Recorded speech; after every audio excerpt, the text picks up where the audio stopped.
Order up. So this project's going to begin, like any truly great project, by cutting up an old maple tabletop that I picked from the trash.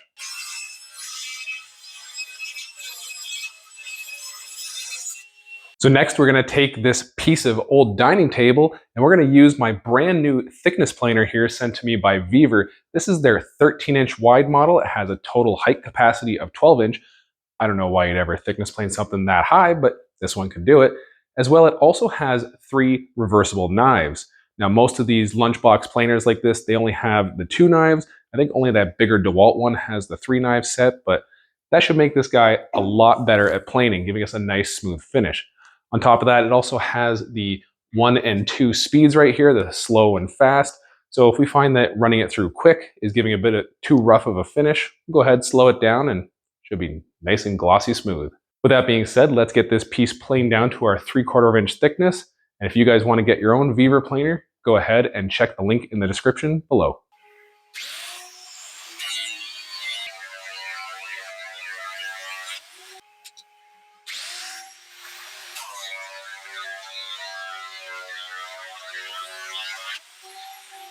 And there you have it. Our tabletop has exposed perfectly nice fresh wood on both sides. This is the side that went through slow, and this is the side that we put through on the fast setting. Now, I will tell you, I don't see any real difference between the two, so if you want to save some time, run it through on fast, and it's more than capable. Again, if you want to get your own 3-blade 13-inch lunchbox thickness planer like this one, head over to vevor.com, or you can check the link in the description below. On to the next step. So you see, according to my plans, I've got a 10-inch diameter circle to draw. So I have a 5-inch radius right here, my center point. My pencil will go in the center. So I'll just mark out my circles. Now, it's going to look a little funny because I'm trying to avoid these holes from the old tabletop.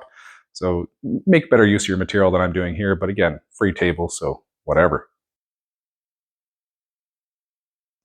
Okay, so there's our circles. Now I've got to mark a tangential 3-inch offshoot for either side. That's where our hinge is going to go. And then I'll have to mark out the 3 prongs coming probably out of this side right here so it doesn't hit this screw hole. And these are going to be basically our finger joints that will support the uprights, which will support the handle.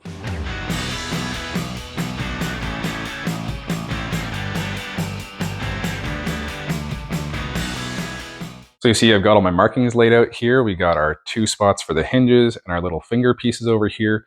Now at the miter saw, I'm going to make these cuts, first of all, to break down these pieces. The bandsaw can't handle a piece this big. It'll be a lot easier and more manageable in our next step at the bandsaw. But also, these will be nice straight cuts. I won't have to do any sanding. They'll be nice and precise. So let's chop it up with the miter saw.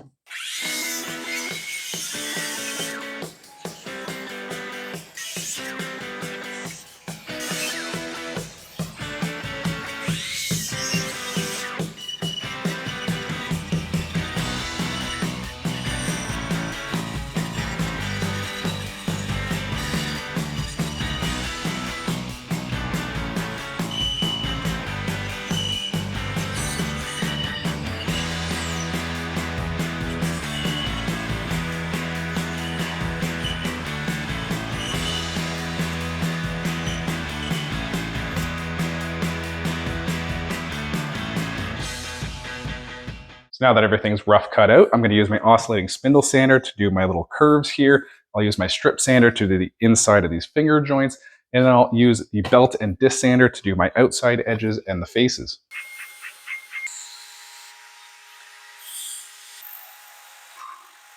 With the circular pieces out of the way, now it's on to the remaining 4 pieces. We have the long handle, the 2 upright pieces, and the little crossbar that gets pressed down on. So I'll get the handle out of this piece right here and then just rip out some more inch strips. And this one's actually a 3/4 inch strip. And then we'll just cut those to size on the miter saw.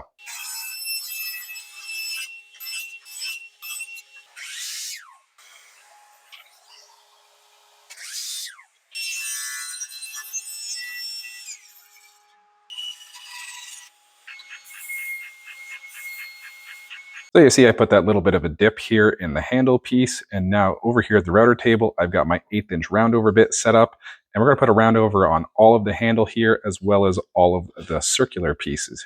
the upright pieces and little brace piece won't get rounded over.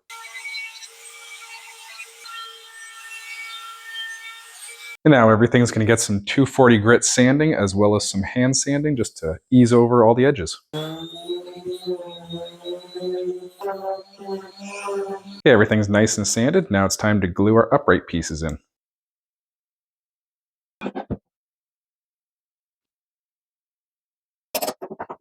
So I've got this thin piece of plywood here I'm going to use as a spacer. I'll put my piece down on top, this top piece, and then I'm going to clamp it in my linear actuator vise here. Everything's held in place. We can attach our hinge with a self-centering drill bit.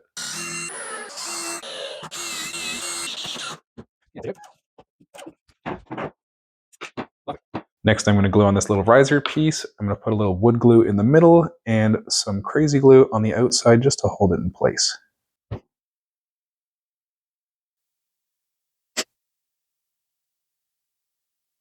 Next, I'm going to drill my 3/8 inch hole through here to receive our 3/8 inch bolt. And I've just got this block of wood right here to kind of remind me not to tip it and to keep these aligned. Well, let's give this a shot. And it didn't go all the way through, so we'll finish that with the hand drill. Okay, the bolt fits really nice through there. Now we need to drill the hole through the handle. So I'm actually going to bring this back over to the drill press and drill that out so it's perfectly straight. Oh, there's our hole. We'll just install our 3/8 bolt, our lock nut, and this guy's done.